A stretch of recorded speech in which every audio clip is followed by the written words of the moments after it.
Hey everyone, how's it going? Today I'm going to tell you guys how to fix the Koorui monitor black screen issue.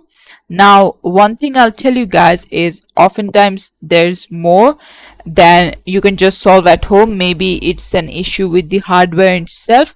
And in that case, I would tell you that if none of these steps work, just take it to a repair shop and get it checked, like what's the actual issue.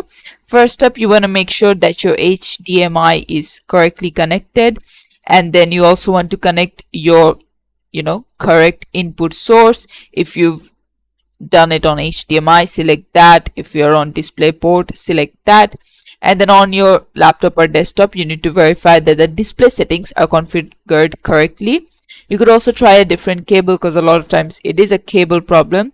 And then you could test this monitor. If you have another device, try to test it with another device to see if it's an issue with the monitor itself or the PC hardware. Last thing you can do after updating everything is factory reset the monitor. And if none of these work, I highly recommend you take it to a repair shop if you still have the warranty. And this is how you can do it. Thanks for watching. Please leave a like and subscribe for more tutorials like this, and I'll see you guys in the next one.